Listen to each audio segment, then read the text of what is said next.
The study at Pemberton House was cold that morning, despite the fire crackling in the marble hearth.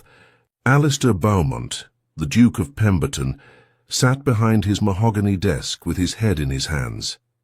Before him lay a stack of applications, 23 letters from women across England, each one promising to be the perfect governess for his children. He had read this same promise 4 times before. 4 different women. 4 spectacular failures. The problem wasn't the governesses. The problem was Thomas and Georgiana. His son was 10 years old now, his daughter 8. 2 years ago their mother had died, giving birth to a child who never drew breath. In those 2 years, Alistair had watched his children transform from laughing, energetic souls into silent ghosts who drifted through the halls of Pemberton House like prisoners. They barely spoke. They barely smiled. And every governess he hired, no matter how qualified, no matter how kind, they drove away within weeks. Thomas would hide their belongings. Georgiana would refuse to speak for days. Together, they created an atmosphere so hostile that even the most patient woman eventually fled in tears. Alistair couldn't blame them. His children were punishing the world for taking their mother, and he, drowning in his duties to Parliament and his estates, had no idea how to reach them. He was failing, a duke with all the power and wealth in England, and he couldn't help his own children heal. The butler knocked softly. "Your Grace, Miss Mary Ann Morton has arrived for her interview." Alistair straightened, composing himself. Another candidate, another woman who would promise miracles and deliver nothing. He had stopped hoping weeks ago, but when Mary Ann Morton entered his study, something shifted in the air. She was younger than he expected, perhaps 25, with dark hair pinned simply beneath a modest bonnet. Her dress was plain but well made, the kind a respectable woman of limited means would wear to make a good impression. Her posture was perfect, her hands folded calmly before her. But it was her eyes that caught him. They were guarded, watchful, like someone who had learned to read danger before it arrived. "Miss Morton," Alistair said, gesturing to the chair across from his desk. "Please sit." She sat with practiced grace, her back straight, her expression neutral. "Thank you, Your Grace." He glanced down at her application. Her references were impeccable. 2 previous positions with respectable families, glowing recommendations about her teaching abilities and her character. Everything looked perfect. Too perfect, perhaps. "Your qualifications are impressive," Alistair said slowly. "You've taught literature, mathematics, history, music. You speak French and Italian. You have experience with children of various ages." He looked up at her. "Why then are you seeking a new position? Your previous employer gave you an excellent recommendation." Something flickered across her face, so brief he almost missed it. Fear, sadness, it vanished before he could name it. "The family relocated to Scotland," she said smoothly. "I preferred to remain in England." It was a reasonable answer. But Alistair's instincts, honed through years of navigating politics and reading men who lied for a living, told him it wasn't the complete truth. "I see," he said. He leaned back in his chair, studying her. "Miss Morton, I should be honest with you. This position is not an easy one. My children are—" He paused, choosing his words carefully. "They are grieving. Their mother passed 2 years ago, and they have not recovered. The previous governesses found them difficult to manage." "Difficult how?" Mary Ann asked. Her voice was steady, but something in her tone suggested genuine interest rather than polite inquiry. "They're defiant, manipulative. They test boundaries constantly. They want to drive you away, Miss Morton, and they're very good at it." Most women would have hesitated at this point. Most would have offered nervous reassurances or made excuses to leave. Mary Ann simply nodded. "Grief makes us do terrible things," she said quietly, "especially when we're young and don't have words for what we feel." Alistair blinked. It wasn't the response he expected. "You speak from experience?" Her jaw tightened almost imperceptibly. "Everyone experiences loss, Your Grace. The question is whether we're given the space to heal from it." There was weight behind those words. A story she wasn't telling. Alistair found himself leaning forward, curious despite himself. "What is your philosophy on teaching, Miss Morton?" "I believe children learn best when they feel seen," she said. "Not controlled or managed, but truly seen. They need to know their thoughts matter, their feelings are valid, that they're not simply vessels to be filled with information, but human beings with minds worth developing." She paused, then added softly, "And I believe that education should help them find beauty in the world again, especially when the world has been cruel." Alistair stared at her. For the first time in months, perhaps years, he felt something stir in his chest. Hope? No, that was too strong a word, but something close to it. He should have asked more questions. He should have pressed about the gaps in her employment history, about why her references used her maiden name when she had mentioned once being married. He should have been cautious. Instead, he said, "When can you start?" Marianne's eyes widened slightly. "You're offering me the position?" "I am." "You don't want to think about it? Interview other candidates?" "No," Alistair said firmly. "I've read enough applications and conducted enough interviews to know when someone is right." "You're right, Miss Morton. I can't explain it, but I know it." For a moment something vulnerable crossed her face, relief mixed with guilt. Then she composed herself and nodded. "I can start tomorrow, Your Grace." "Tomorrow, then." He stood and extended his hand. She took it, her grip surprisingly strong. As she turned to leave, Alistair found himself speaking again. "Miss Morton, whatever you're running from, you're safe here. I want you to know that." She froze in the doorway, her back to him.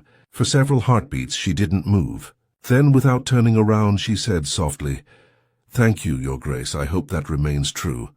And she was gone. Alistair sat back down, staring at the closed door. He had just hired a woman who was clearly hiding something. A woman who had lied on her application, who was running from some unnamed trouble, who might bring scandal or danger to his household, and yet somehow he knew he had made the right choice. He just didn't know why. Not yet. Marianne Morton's first day in the schoolroom did not go as most first days went. She had expected resistance. The Duke had warned her, after all, but she hadn't quite anticipated the sheer creativity of Thomas and Georgiana's defiance. When she entered the schoolroom that first morning, both children were already seated at their desks. Thomas, a serious-looking boy with his father's dark hair and sharp features, stared out the window as though she didn't exist. Georgiana, smaller and delicate with blonde curls, had her arms crossed tightly over her chest and her eyes fixed on the floor. Neither acknowledged her greeting. Marianne set her books down on the teacher's desk and surveyed the room. It was a beautiful space, tall windows letting in morning light, shelves lined with leather-bound volumes, a globe in the corner, maps on the walls. Everything a child could need to learn, everything except the desire to do so. "Good morning," she said again, keeping her voice warm but not overly cheerful. "My name is Miss Morton. I'll be teaching you from now on." Silence. "I thought we might begin with literature today," Marianne continued, moving to the bookshelf. "Have either of you read Shakespeare?" Thomas finally turned from the window. "Shakespeare is boring," he said flatly. "All those stupid people falling in love and dying. What's the point?" It was a test. Marianne recognized it immediately. He wanted to shock her, to make her angry, to give him an excuse to escalate. She simply nodded. "That's a fair criticism. Shakespeare does have a lot of death in his plays. But before we decide it's all boring, perhaps we should give it a chance. If you still think it's stupid after today, we'll try something else. Does that seem reasonable?" Thomas blinked, clearly not expecting agreement. Georgiana glanced up for the first time, curiosity flickering across her face. Marianne pulled a worn copy of A Midsummer Night's Dream from the shelf and sat down in the chair between their desks, not behind the teacher's desk in a position of authority, but among them as though they were equals. "This one has magic in it," she said. Fairies and spells and people falling in love with donkeys. It's actually quite ridiculous when you think about it. People fall in love with donkeys? Georgiana asked, her voice barely above a whisper. It was the first time she had spoken. Well, one person does, because of a magic spell. Shall I read it to you and we'll see if it's as boring as your brother thinks? Thomas shrugged, which Marianne took as permission. She opened the book and began to read. But she didn't simply read the words. She performed them. Her voice changed with each character, deep and commanding for Theseus, light and imperious for Titania, mischievous and playful for Puck. She didn't just speak the lines, she inhabited them, bringing the forest of Athens to life in that quiet schoolroom. Her hands moved as she described the magic.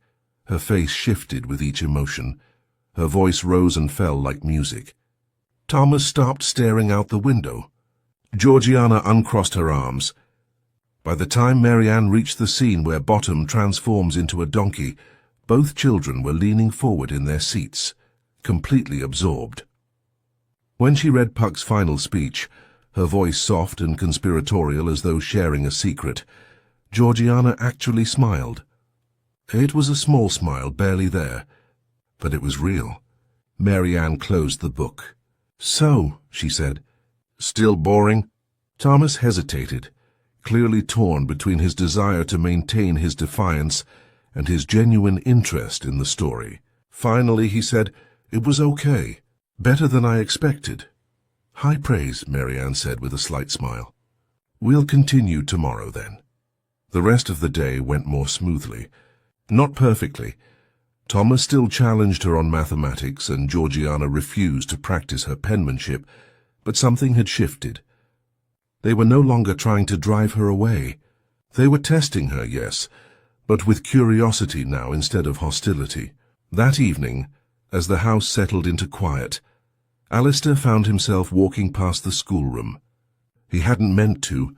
He had been heading to his study to review some parliamentary documents when he heard it, a voice drifting through the closed door. Marianne's voice. She was reading to the children before bed, something none of the previous governesses had thought to do. Alistair stopped in the corridor, his hand on the wall, and listened. She was reading poetry now, something lyrical and gentle, her voice rising and falling like waves. And beneath it, he heard something he hadn't heard in 2 years, his children laughing. Not polite laughter, not forced smiles, real, genuine laughter. The kind that came from the belly, the kind that meant joy. Alistair closed his eyes and let the sound wash over him. For the first time since his wife's death, the house felt alive again. And it was because of this woman, this mysterious woman with secrets in her eyes and magic in her voice. He didn't know what to do with the feeling growing in his chest, so he simply stood there in the darkened hallway and listened until the reading ended, and Marianne's footsteps approached the door. He slipped away before she could see him, his heart pounding like a schoolboy's. Over the following weeks, Marianne transformed not just the schoolroom, but the entire atmosphere of Pemberton House. She taught history as adventure stories, bringing ancient Rome and medieval England to life with the same theatrical flair she brought to Shakespeare. She turned mathematics into puzzles and games, challenging the children to solve problems as though they were secret codes. She taught them songs in French and Italian, her voice blending with theirs in simple harmonies that echoed through the halls. But more than the academics, she taught them how to feel again. When Thomas grew frustrated with a difficult lesson, she didn't scold him for his temper. She sat beside him and said, "I understand. Sometimes things are hard and it makes us angry. That's okay. Let's take a breath and try again." When Georgiana had nightmares about her mother, something she confessed one afternoon in tears, Marianne didn't offer empty platitudes. She simply held the girl and said, "I know. Loss is the hardest thing. But your mother loved you, and that love doesn't disappear just because she's gone. It stays in your heart forever." The servants noticed the change. Mrs. Patterson, the housekeeper, remarked to the butler that she hadn't seen the children smile so much in years. The cook started preparing their favorite meals again, because they were actually eating. Even the footman commented that the house felt warmer somehow, as though summer had arrived early. And every evening, Alistair found himself drawn to that hallway outside the schoolroom. He told himself he was simply checking on his children's progress, ensuring the new governess was performing her duties adequately. But the truth was simpler and more dangerous. He was falling in love with the sound of her voice, not just the beauty of it, though it was beautiful, warm and expressive and full of life, but what the voice represented: safety, healing, hope, everything he thought he had lost when his wife died. He knew it was inappropriate.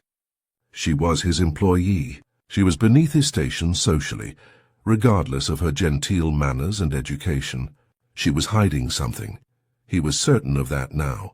Getting involved would be foolish at best, scandalous at worst. But knowing all of that didn't stop his heart from racing. When he heard her sing lullabies to Georgiana, it didn't stop him from finding excuses to walk past the schoolroom during lessons. It didn't stop him from thinking about her late at night, when the house was quiet, and he sat alone in his study with a glass of brandy and too many thoughts. One particular evening changed everything. Alistair was in the library reviewing correspondence when he heard singing in the corridor. Marianne's voice carrying Georgiana to bed after the girl had fallen asleep during their reading time. The lullaby was ancient and haunting, something about stars and dreams and safety. Without thinking, Alistair rose and moved toward the sound.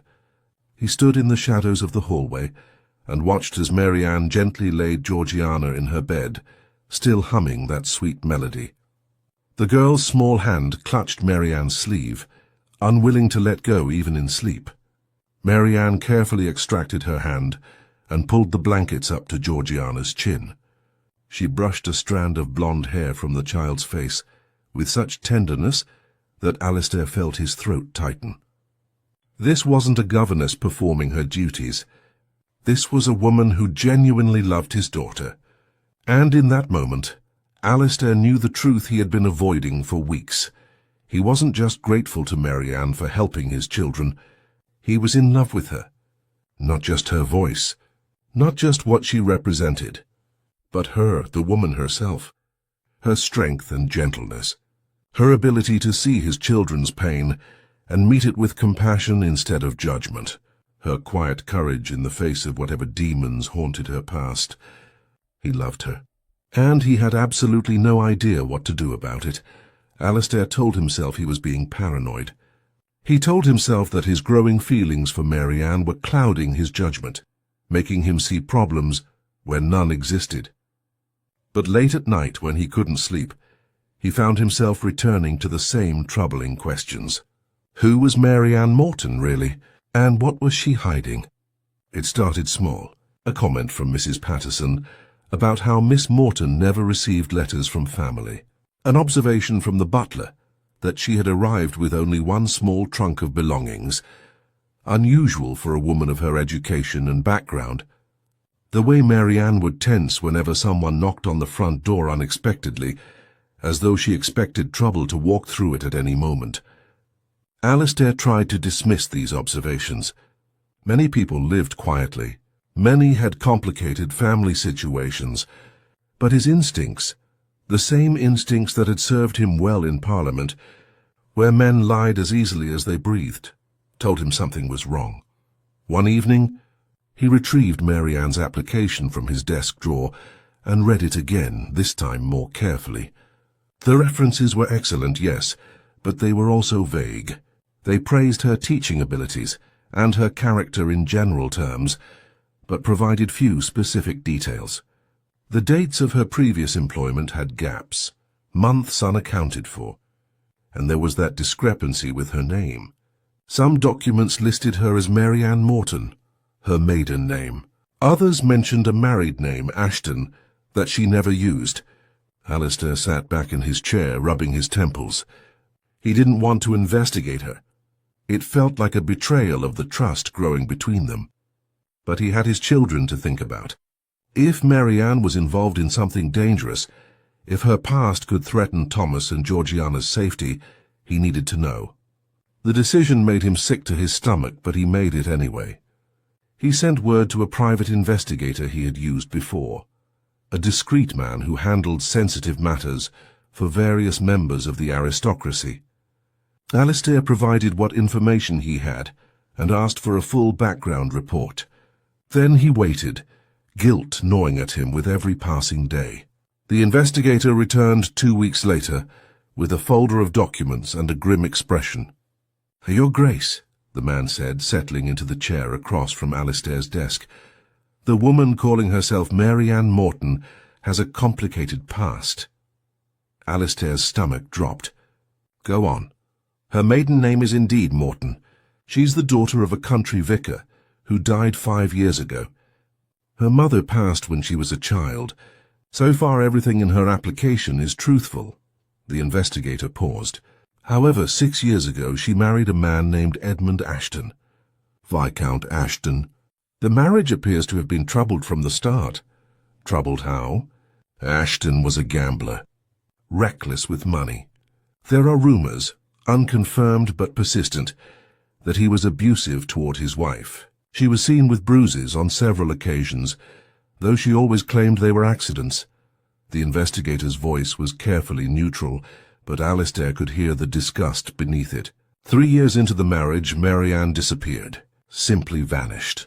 Ashton claimed she had gone to stay with relatives, but no one could confirm her whereabouts. Alistair's hands clenched into fists. "And Ashton?" "He died 3 months ago. A hunting accident, officially.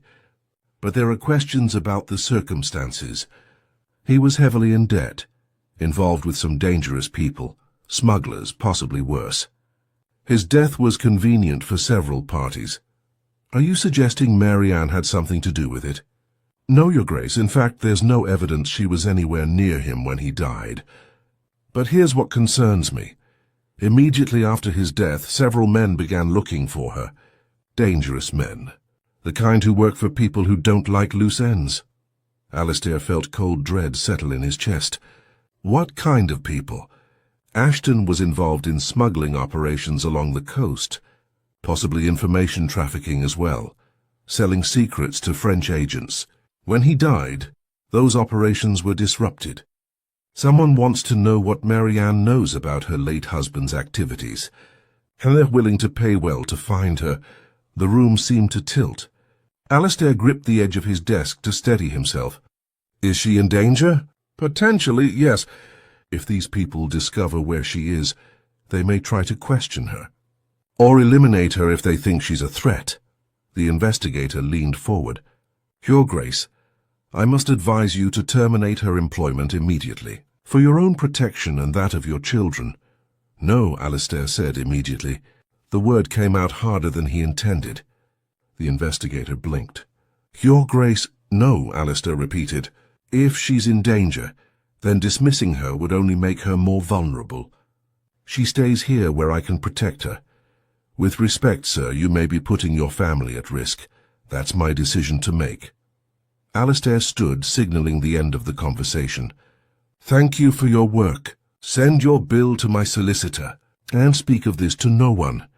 After the investigator left, Alistair sat alone in his study for hours, staring at the folder of information. Mary Ann had been married to an abusive man. She had escaped somehow, been on the run for years, always looking over her shoulder, and now that her husband was dead, she still wasn't safe. Everything made sense now. Her wariness, her secrecy, the way she had said she needed this position urgently. She wasn't just looking for employment. She was looking for a place to hide. Alistair should have been angry at the deception. He should have felt betrayed. Instead, all he felt was a fierce protective instinct and a burning rage at the men who had hurt her and were still hunting her. He would keep her safe, whatever it took. But first, he needed to give her a chance to tell him the truth herself. 3 days later, Alistair's worst fears were confirmed when a letter arrived. It was addressed to Miss Mary Ann Morton in a formal hand, with a London postmark. The butler brought it to Alistair automatically, as was protocol for all staff correspondence. Alistair stared at the envelope, his heart pounding. He shouldn't open it. It was her private correspondence. But something about the formality of it, the weight of the paper, told him it was important. He broke the seal. The letter was from a solicitor's office, discussing matters related to the estate of the late Viscount Edmund Ashton. It referenced an inheritance claim, outstanding debts, and, most alarmingly, a request for Mrs. Mary Ann Ashton to appear at a court hearing within the month regarding matters of urgency related to her late husband's affairs. Alistair read the letter 3 times, his mind racing. Mary Ann would have to go to London. She would have to appear in court, which would make her location known to anyone watching. If the dangerous men the investigator mentioned were still looking for her, this would lead them straight to her. He had to warn her. He had to tell her what he knew. But how could he explain that he had investigated her? That he had read her private correspondence? The answer was simple: he couldn't. Not yet. He would wait and see if she came to him herself, if she trusted him enough to tell him the truth. But every day she didn't tell him felt like a small betrayal, even though he knew it wasn't fair to expect her to confide in him. They weren't equals. He was her employer. She had every reason to keep her secrets. Still, the waiting was agony. That evening, unable to sleep, Alistair went downstairs to the library, hoping a book might distract him from his thoughts. He was surprised to find the room already occupied. Mary Ann sat in one of the leather chairs by the fireplace, still dressed, staring into the dying flames. Her face was wet with tears she had clearly been trying to hide. She looked up when she heard him enter, quickly wiping her cheeks. "Your Grace, forgive me. I didn't mean to intrude." "You're not intruding," Alistair said gently. He moved closer, sitting in the chair across from hers. "Mary Ann, are you all right?" The use of her first name made her eyes widen slightly. "I'm fine. It's nothing. I should return to my room." "Please don't," Alistair said. "Stay, talk to me." She looked at him for a long moment, conflict clear in her expression. Finally, she said softly, "I can't, Your Grace. There are things I'm not free to—" Her voice broke. Alistair leaned forward. "Whatever burden you're carrying, you don't have to carry it alone. I can help you, Mary Ann. I want to help you. But you have to trust me." For a moment he thought she would confess everything. Her lips parted. Her eyes filled with desperate longing to be known, to be helped. But then fear won. She stood abruptly. "You're very kind, Your Grace, but some burdens can't be shared. They can only be endured." She moved toward the door, then paused without turning around. "Thank you for caring. It means more than you know." And then she was gone, leaving Alistair alone with a cold fireplace and the certain knowledge that time was running out. Whatever Mary Ann was running from was catching up to her. And when it arrived, it would destroy everything they had built, unless he could find a way to save her first. Alistair knew he couldn't wait any longer. Every day that passed increased the danger to Mary Ann, and keeping the knowledge of the letter secret felt like complicity in whatever threat she faced. The next morning he asked Mrs. Patterson to send Mary Ann to his study after lessons concluded. When the housekeeper raised her eyebrows questioningly, Alistair simply said it was a matter requiring discussion. Nothing more. He spent the intervening hours rehearsing what he would say, how he would approach the conversation, without making her feel trapped or accused. But when Mary Ann finally knocked on his study door that afternoon, all his careful planning evaporated. She entered with her usual composed expression, hands folded neatly before her, but he could see the tension in her shoulders, the wariness in her eyes. She knew something was wrong. "You asked to see me, Your Grace." Her voice was steady, professional. The voice of an employee speaking to her employer, nothing more.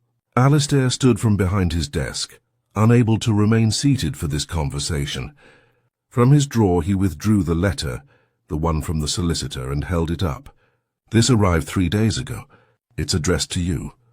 The colour drained from Mary Ann's face so quickly, Alistair thought she might faint. She gripped the back of the chair in front of her, her knuckles white against the dark wood.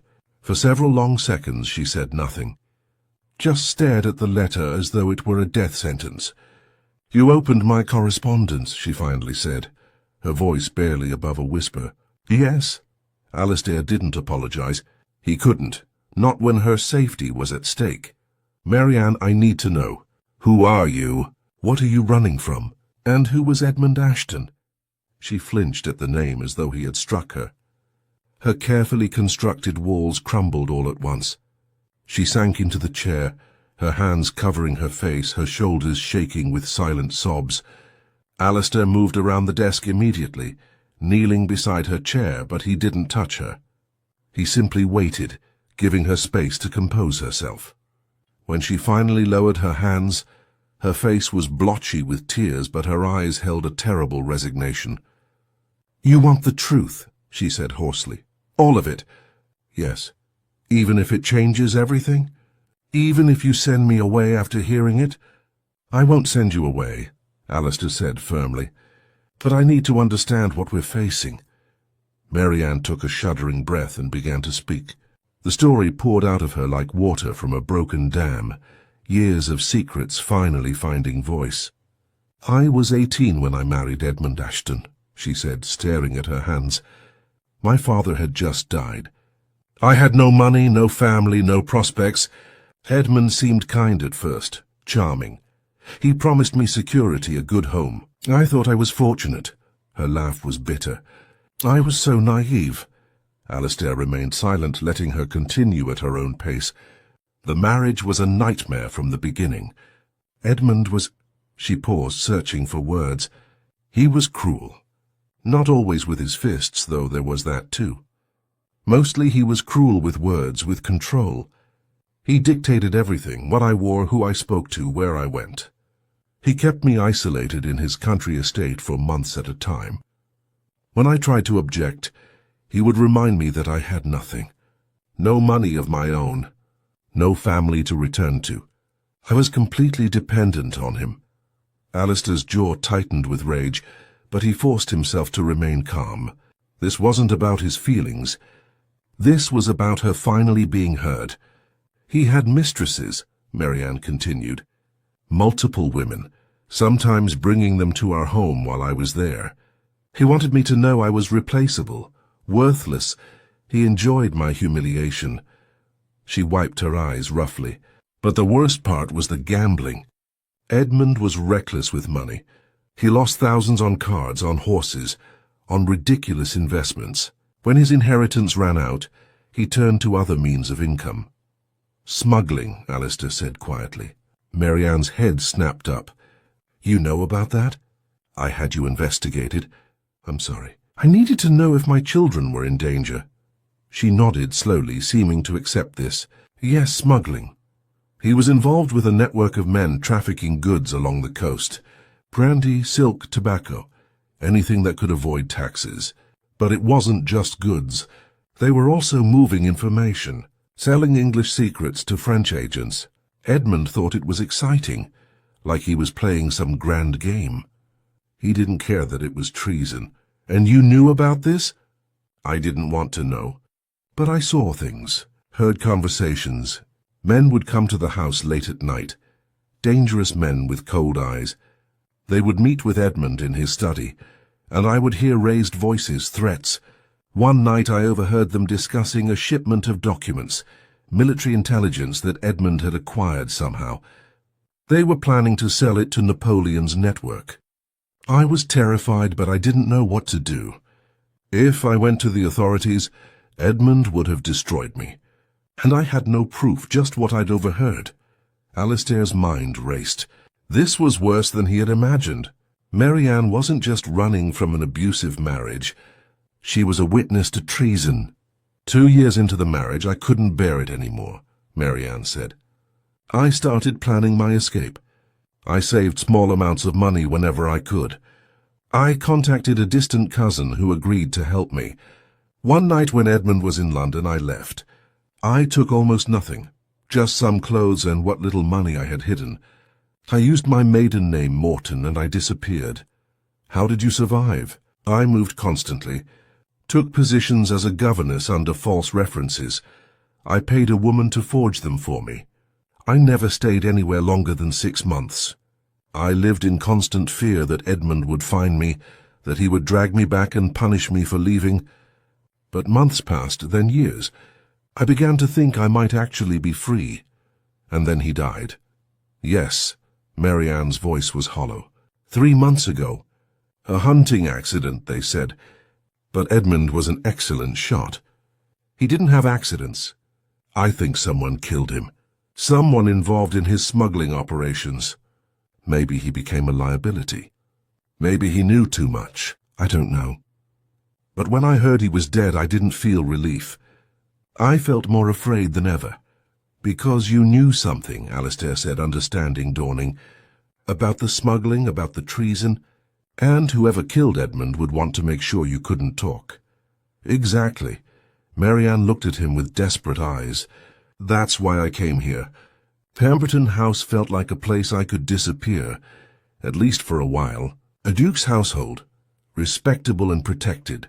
I thought I could hide here until the danger passed. But that letter, she gestured weakly toward the document still in Alistair's hand. If I have to appear in court, if I have to go to London publicly, they'll find me. The men Edmund worked with. And they'll want to ensure I can never testify about what I know. Alistair stood, pacing to the window. Outside, the gardens of Pemberton House stretched peaceful and green in the afternoon sun. His children were out there somewhere with one of the maids, safe and happy. Everything he had worked to build, to protect, it was all potentially at risk because of Marianne's past. And he didn't care. He turned back to face her. "Marianne, look at me." She raised her tear-stained face. "I don't care about your past," he said firmly. "I don't care that you lied on your application. I don't care that you used a false name.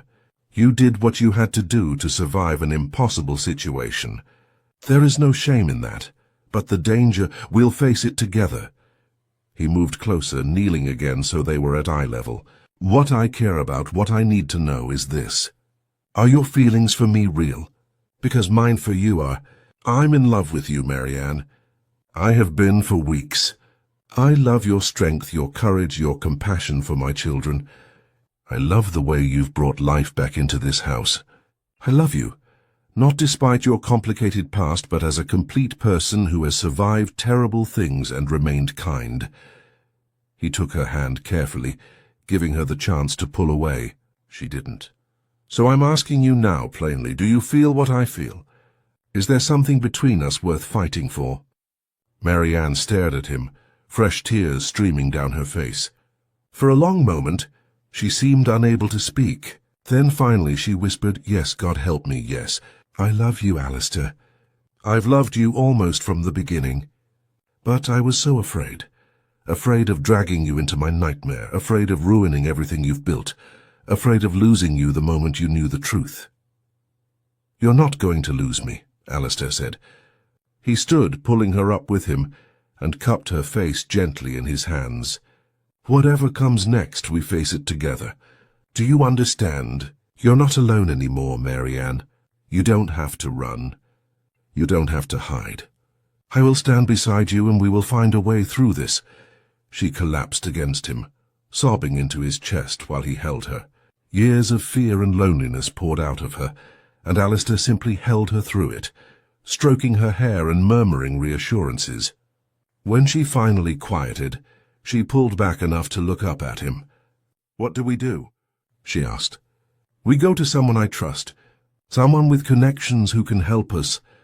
Alistair was already forming a plan. "Lord James Westland. He's an earl, a friend from my university days, and he has ties to the Home Office.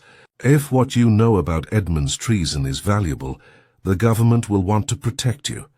They'll want your testimony, and in exchange they can offer you safety. You think they'll believe me?" "I'll make them believe you." Alistair's voice was steel. "No one threatens someone I love and gets away with it. We'll expose the entire smuggling network. We'll bring these men to justice, and we'll make sure you're free, truly free from all of it." Marianne searched his face, and whatever she saw there seemed to reassure her. She nodded slowly. "All right. I trust you. Good. Alistair pressed a kiss to her forehead, allowing himself that small intimacy.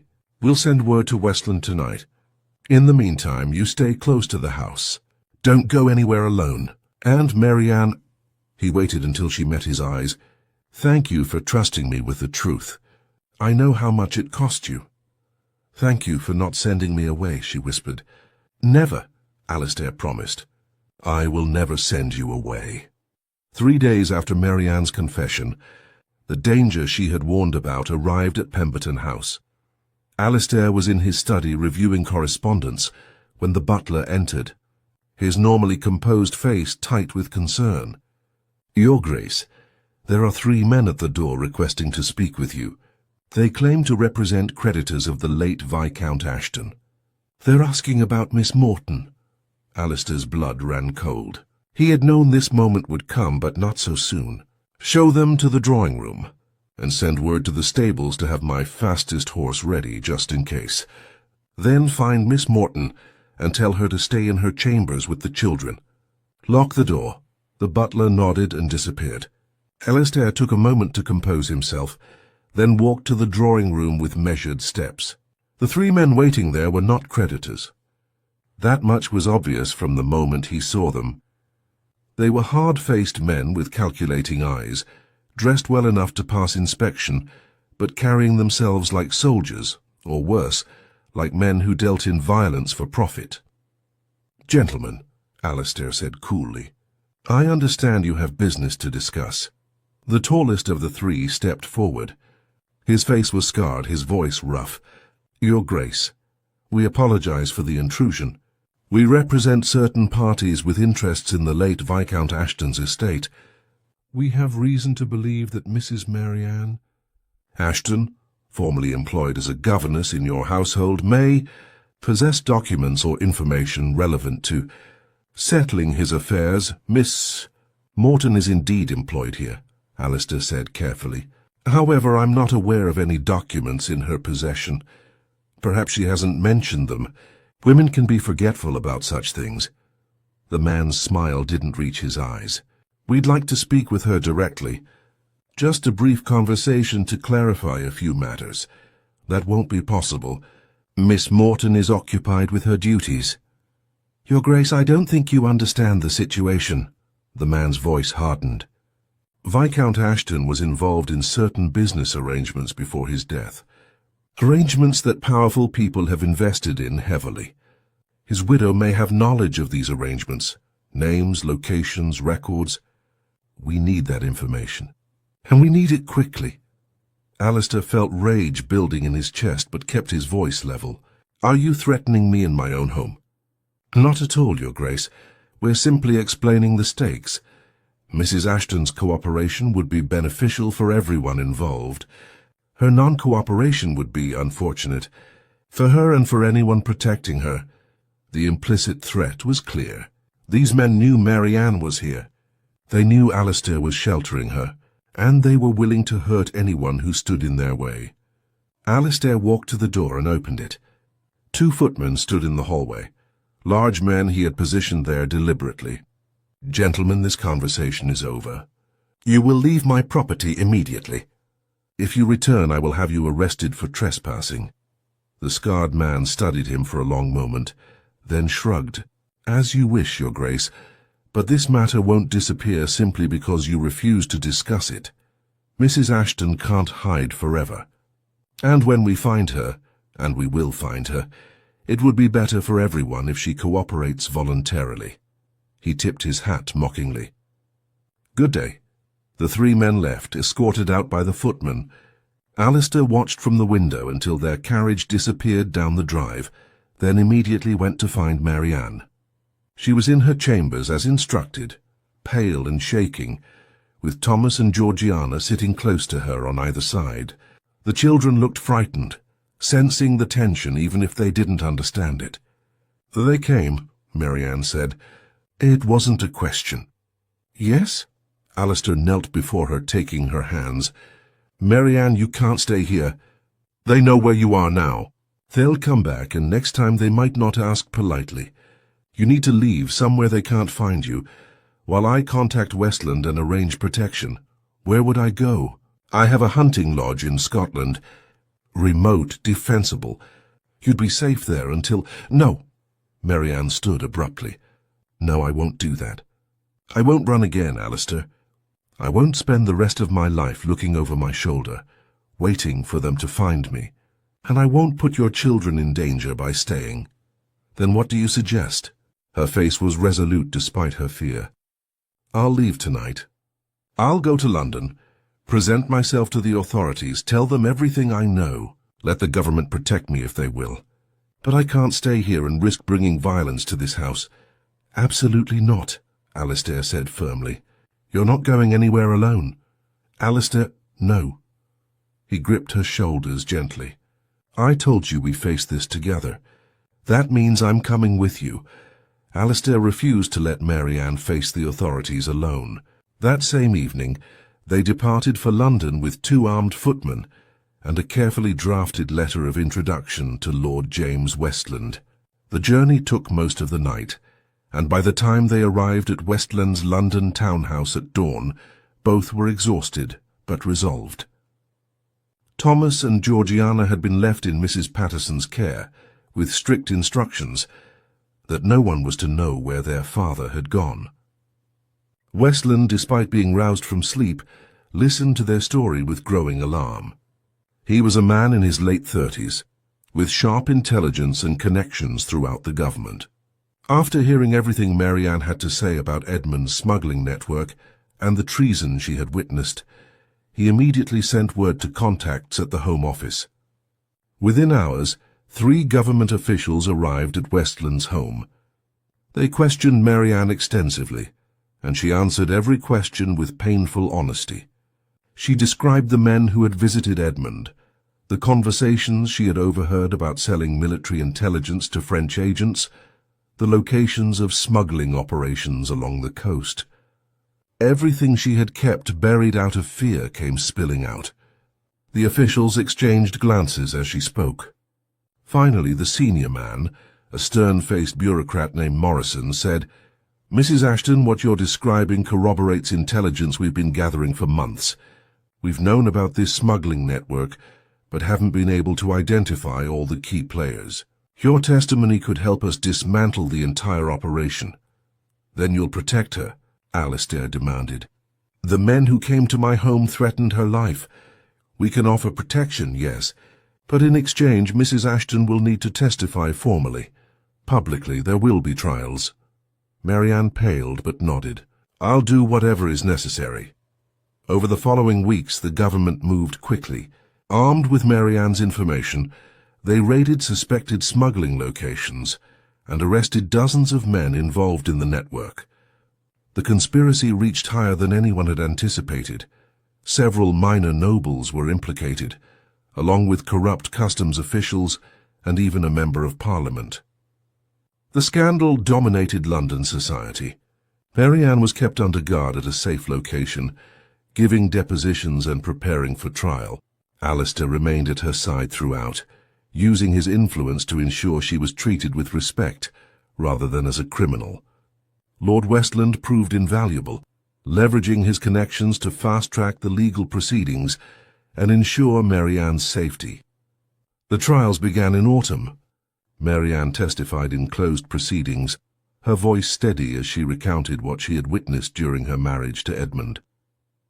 The defense attorneys tried to discredit her, suggesting she was a bitter widow seeking revenge, but the corroborating evidence was overwhelming. One by one, the conspirators were convicted. Several were sentenced to hang for treason. Others received lengthy prison terms. Throughout the ordeal, public opinion shifted dramatically in Marianne's favor. Initially, there had been whispers about her, questions about why she had fled her marriage, suggestions that she had been complicit in Edmund's crimes. But as the full story emerged of her abuse and captivity, of her courage in coming forward despite grave danger, the tide turned. Newspapers praised her bravery. Society ladies who had once might have shunned her now called her heroic. Alistair's role in protecting her elevated his own reputation considerably. He was seen as a man of principle, who had risked his standing to shield an innocent woman from dangerous criminals. His political allies grew in number, and his influence in Parliament increased. By winter, the last trial had concluded. The smuggling network was destroyed. The men who had threatened Marianne at Pemberton House were either in prison or dead. Morrison came to inform them personally that the threat was over. "You're free, Mrs. Ashton," he said. "Truly free. There's no one left to pursue you." Marianne looked at Alistair, her eyes shining with tears of relief. For the first time in years she could breathe without fear. She could use her real name. She could stay in one place. She could build a life without constantly looking over her shoulder. "Thank you," she whispered. Alistair took her hand. "Now we can finally move forward, together." With the trials concluded and Marianne's safety assured, Alistair wasted no time. The morning after they received confirmation that the last conspirator had been convicted, he took Marianne to the gardens at Westland's estate where they had been staying. The early winter sun broke through the clouds, casting everything in soft gold light. He took both her hands in his and looked into her eyes with absolute certainty. "Marianne Morton, I've waited long enough. I've loved you since the first time I heard you read to my children. I've admired your courage through every trial we faced. And now that you're finally free, truly free, I'm asking you properly. Will you marry me? Not to save you, not to protect you, but because I cannot imagine my life without you in it. Because you've brought light back into my world. Because I choose you every day for the rest of my life." He produced a ring from his pocket, a sapphire surrounded by diamonds that caught the morning light. The blue stone reminded him of summer skies and hope.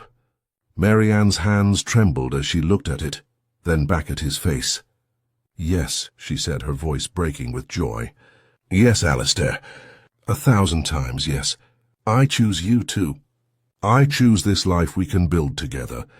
I choose to stop running and start living."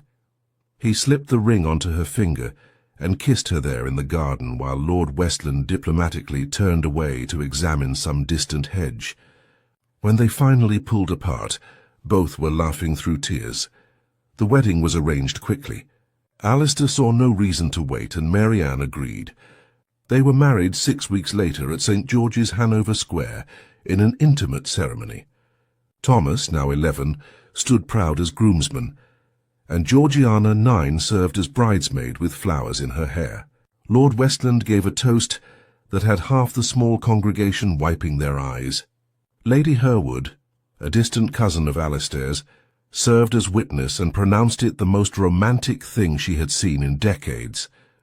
Marianne wore ivory silk, with delicate lacework that Alistair had commissioned specially. Her dark hair fell in soft waves down her back, and she carried white roses mixed with violets.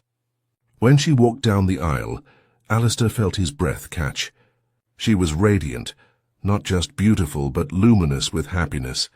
The haunted look that had shadowed her eyes for so long was finally gone. The vows were simple but profound.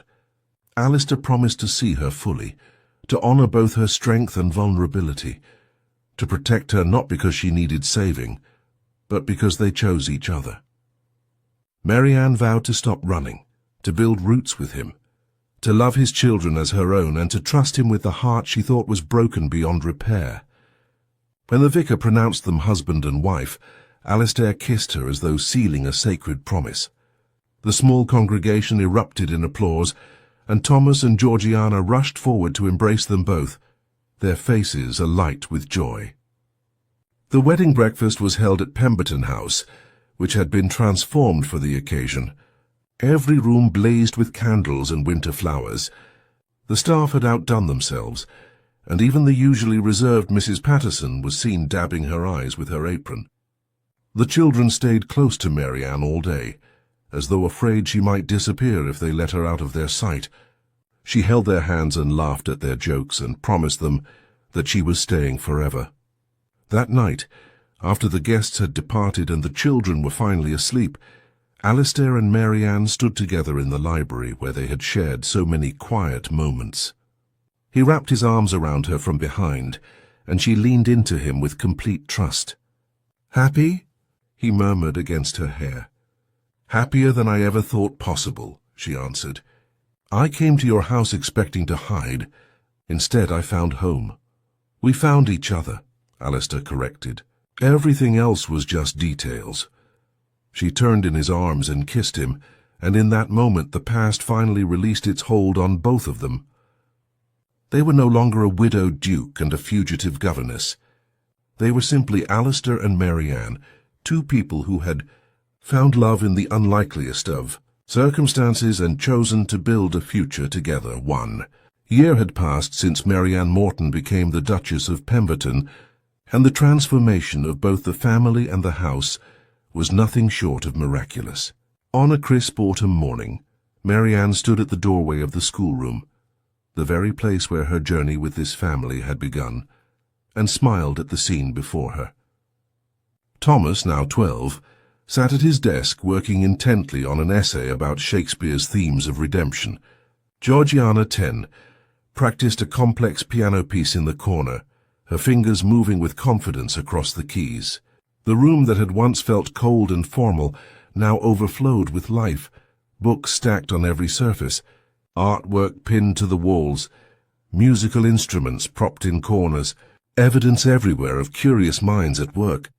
Marianne no longer entered this room as a hired employee, careful to maintain proper distance and authority through formality alone. She entered as a mother, as the woman these children had chosen to love and who loved them fiercely in return. Her role had evolved from teacher to family, from outsider to the very heart of Pemberton House. When she spoke now, it wasn't with the careful neutrality of someone afraid of overstepping boundaries.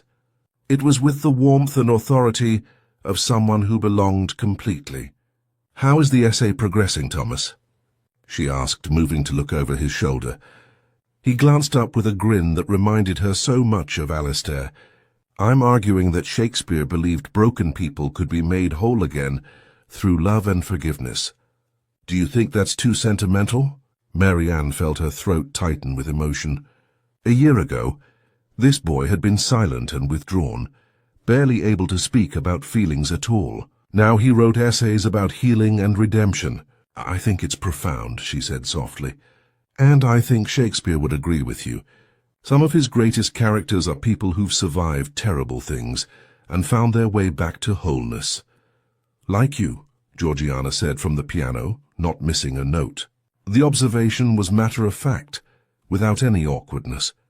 The children knew Marianne's story now, not all the dark details, but enough to understand that she had survived hardship and found happiness. It had made them love her more, not less. "Like all of us," Marianne corrected gently. "We 385 all carry wounds. The question is whether we let them define us or whether we choose to heal." Thomas nodded thoughtfully and returned to his writing. Georgiana finished her piece and immediately launched into another, this one a duet she and Marianne had been practicing. Marianne moved to the piano and added her part, their voices blending in harmony that filled the room with warmth. This had become their ritual, music in the mornings, literature in the afternoons, and always the space for questions and conversation and the kind of learning that went far beyond textbooks. Alistair appeared in the doorway, drawn as he so often was by the sound of music and laughter. He leaned against the frame, watching his family with an expression of deep contentment. Marianne caught his eye and smiled, and the look that passed between them needed no words. They had built this together, this life, this family, this home that had been cold and silent and was now warm and alive. Later that afternoon, after lessons concluded and the children went riding with one of the grooms, Alistair and Marianne walked together through the gardens of Pemberton House. The autumn leaves crunched beneath their feet, and the air carried the scent of wood smoke from distant cottages. Alistair held her hand, his thumb tracing absent circles on her palm, a small gesture of affection that had become habit. "I've been thinking about that first day," Marianne said. "When I arrived here, terrified and desperate, lying about everything except my ability to teach. I thought I was looking for a place to hide for a few months before moving on again. I never imagined—" She paused, overcome with emotion. "I never imagined I would find this. A family. A home, you." Alistair stopped walking and turned to face her, taking both her hands in his. "I've been thinking about that day too. I thought I was hiring a governess to solve a problem. My children were broken, the house was filled with grief, and I was drowning in responsibilities I couldn't manage. I thought if I could just find the right teacher, someone who could reach Thomas and Georgiana, then maybe we could all start healing." He lifted one hand to cup her face tenderly. "I had no idea that the woman who walked through my door would save not just my children, but me. That she would teach me how to feel again, how to hope again, how to love again." "We saved each other," Marianne whispered, echoing words they had spoken before. "You gave me safety when I had none. You stood beside me when I expected to face everything alone. You loved me not despite my past, but as a complete person, flawed and wounded and real. And you brought light back into this house," Alistair said. "Oh, you taught my children that joy was still possible after loss. You showed them that broken hearts could heal. And you reminded me that life is worth living, even after tragedy, especially after tragedy." They continued walking, and Marianne found herself reflecting on the journey that had brought them here. The fear and desperation of her arrival. The gradual building of trust as she worked with Thomas and Georgiana. The night Alistair had listened outside the schoolroom door, drawn by her voice, but really drawn by what that voice represented. Authenticity, warmth, the possibility of connection. The terrifying moment when her past caught up with her, and she had to choose between running again or trusting Alistair to help her face it. The trials and the vindication, and the slow, steady building of a new life free from fear. "Do you ever regret it?" Alistair asked suddenly. "Stopping here, staying, taking the risk of letting yourself be known?" Marianne looked at him with absolute certainty. "Never. Not for a single moment. Running kept me alive, but it wasn't living. This," she gestured toward the house, toward the life they had built, "this is living. Waking up every morning without fear, watching Thomas and Georgiana grow and flourish, working on the Morton Foundation with you to help other women escape dangerous situations, being part of something larger than my own survival." She squeezed his hand. "And loving you, being loved by you, that most of all." The Morton Foundation had been Alistair's idea, a project they now ran together. It provided assistance to women fleeing abusive marriages or dangerous circumstances, offering them financial support, legal help, and safe places to stay while they rebuilt their lives. Marianne interviewed every applicant personally, and Alistair used his political connections to push for legal reforms that would make it easier for women to leave violent husbands. It had become their shared mission, a way to transform Marianne's painful past into purpose. That evening the family gathered in the music room, as had become their custom. It was a routine they all cherished, an hour before dinner, when they simply spent time together without the formality of lessons or the distractions of outside responsibilities. Georgiana played a simple piece on the pianoforte, while Thomas sat nearby with a book of poetry, occasionally reading a verse aloud. Alistair and Marianne sat together on the settee, her head resting on his shoulder, his arm around her waist. This was the life Marianne had never dared dream of during those years of running and hiding. This peace, this belonging, this sense that she was exactly where she was meant to be, with people who loved her not for what she could provide, or how well she could disappear, but simply for who she was. Later, after the children were in bed and the house had settled into quiet, Alistair and Marianne returned to the library. It had become their sanctuary, the place where they talked about everything and nothing, where they made plans and shared fears and simply existed together. Tonight Alistair poured 2 glasses of wine, and they sat together on the window seat looking out at the stars. "Tell me something," Alistair said. "When you first arrived here, when you were still so guarded and frightened, did you ever imagine we would end up here? Like this, Marianne considered the question carefully. Honestly? No. I thought I would teach your children for a few months, then disappear again before anyone got too close. I thought I would always be alone, always running, always afraid. The idea that I could have this, a husband who loves me, children who call me mother, a home that's truly mine, it seemed impossible. She turned to look at him. But then you started listening outside the schoolroom door. Alistair laughed, slightly embarrassed. You knew about that? Of course I knew. And it terrified me at first because I realized you were seeing me. Not just the role I was playing, but me. The real me underneath all the carefully constructed defenses. And being seen was the most dangerous thing I could imagine.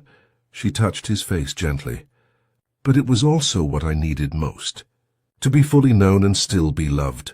You gave me that gift, Alistair. You saw all of me.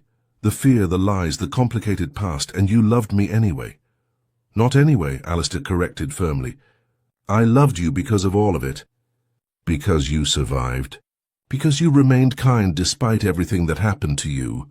Because your voice, that beautiful voice I first fell in love with, was always telling the truth about who you really were, even when you were hiding everything else. They sat in comfortable silence for a while, sipping wine and watching the stars. Finally, Marianne spoke again, her voice reflective. I used to think my voice was my greatest liability. It was too distinctive, too memorable. I worried that someone from my past would hear it and recognize me. But you taught me that my voice was actually my strength. It was the part of me I couldn't hide, the part that insisted on being authentic even when everything else about me was a lie. Your voice was what healed my children, Alistair said, and what healed me, not because it was beautiful, though it was, but because when you spoke, when you read to them, when you sang, you were completely present, completely yourself. And that authenticity, that willingness to be vulnerable and real, it gave all of us permission to be vulnerable and real, too. Marianne leaned against him, feeling the steady beat of his heart, the warmth of his body, the absolute safety of his presence. A year ago she had been alone and terrified. Now she was surrounded by love, by family, by purpose. The transformation was almost too much to comprehend. I love you, she said simply. I love this life we've built. I love who I get to be with you. Thank you for not giving up on me, even when I was ready to run. I will never give up on you, Alistair promised, kissing the top of her head. We're in this together. For all the years ahead, whatever comes, we face it as partners. And in that moment, surrounded by books and memories and the quiet peace of Pemberton House, Marianne finally understood what home truly meant. It wasn't a place. It was this, being fully known and fully loved. It was the sound of children's laughter, echoing through halls that had once been silent. It was the touch of a man who had chosen to stand beside her through every storm. It was the freedom to use her real name without fear. It was waking up each morning with hope instead of dread. The Duke had hired her to teach his children. But together, they had learned the most important lessons of all. That vulnerability was strength. That love required courage. That broken people could be made whole. And that sometimes the voice you've been hiding is exactly the voice the world needs to hear.